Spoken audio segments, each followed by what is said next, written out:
When you're walking toward your destiny, fulfilling the dreams within your heart, you take this next step and the ground comes up to meet you. In fact, in the Bible, this is the concept of the lamp lighting your path. He is the lamp that lights your path, the light on your feet. Literally, in the darkness of night, before electricity, when we walked in complete darkness, a lamp lit just where the foot stepped next. You couldn't see beyond a step or two. So the act of stepping out into the darkness, into the unknown, was an act of faith. And walking towards your destiny is the same. Trusting that the ground will meet you when you step is faith. And you can test this.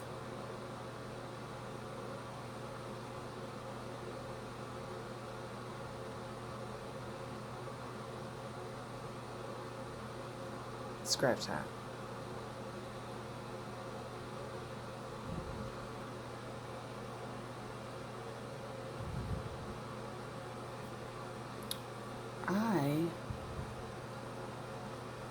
Christmas was looking restricted.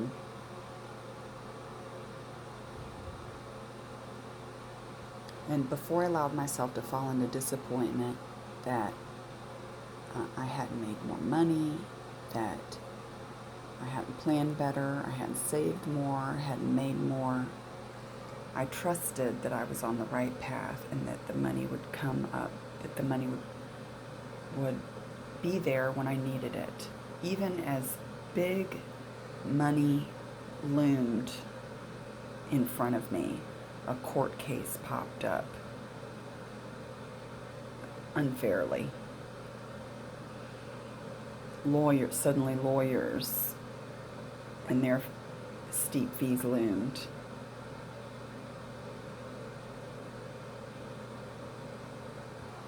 Time had escaped me on projects I was working on that didn't come to completion by the time of December that I imagined this moment of fruition.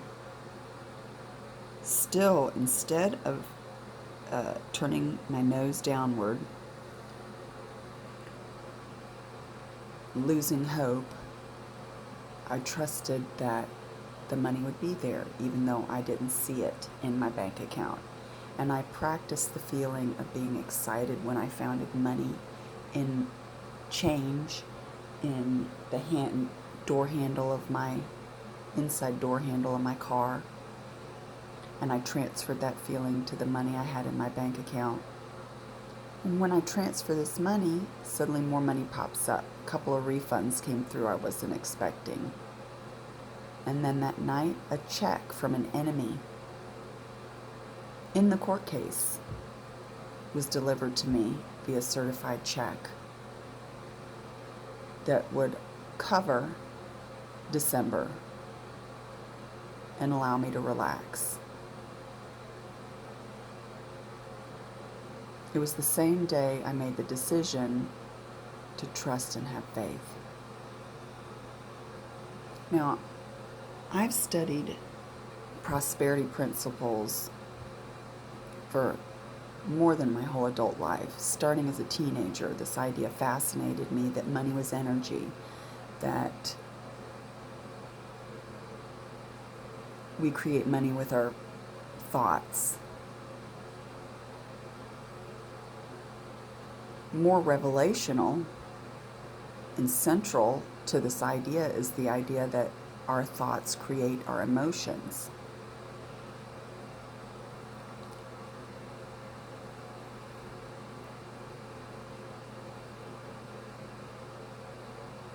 But I've studied this principle forever, and I've believed it to be true, and yet, because money is a survival mechanism, because it's about surviving and food, and it's connected to very real and its base energy, even though I knew all these principles, I couldn't put them into practice. I could visualize furniture, I could visualize situations, experiences, a lot of things I've manifested through my career and my artwork via friends and network all came to me through my career and my work and my friends and my network, but not through money. Because I could trust this principle that I could create with my thoughts in every situation but money.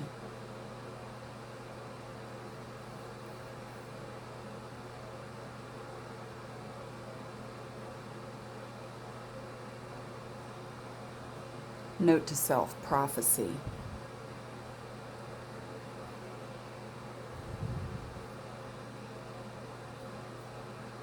So I understand how this sounds. I believe in this principle and have always understood it at a base level. And yet, when it comes to money, I just could not let go. Somewhere in the back of my mind, in the depth of my heart, I believed that money was where I would meet reality, and all of these dreams in my head would collapse under the weight of reality. But what I've come to find is it doesn't really matter. I will survive. I've constricted so tightly to the point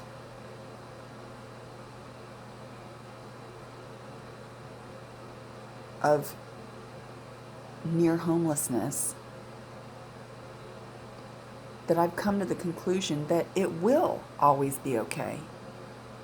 My needs will always be met. I do live in abundance even when I have nothing, just by virtue of being in an abundant society. I am showered with material things and experiences and love, and I will always be okay. And feeling that base of I am always going to be okay allowed me to begin to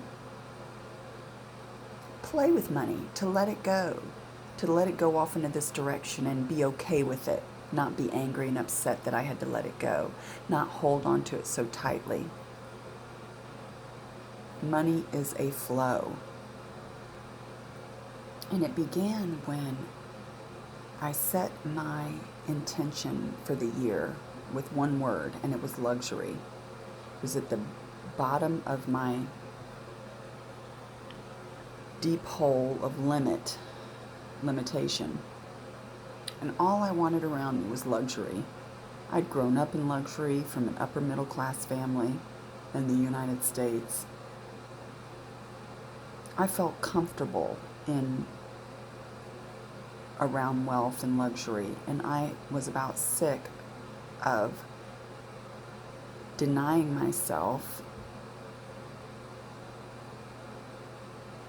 of this environment that I grew up in. And so I set out to create this luxury. It actually had to do with essential oils, because they reminded me, essential oils connected me to luxury. I started selling a brand, a supplement grade of essential oils. But anyway, it was it was luxury that was my intention for that year. And I began to speak words out loud about being surrounded by luxury. And at first it was looking back, well, that's true in the past when I was a child, in the first week. In the second week, I was like, I could see it in my present. Well, I can see it in this place with the oils. I have the oils in my life now. That's very luxurious. In the third week, I could see how I was creating it in the moment. And in the fourth week, I could see how my life was revolving around to change, to move into luxury.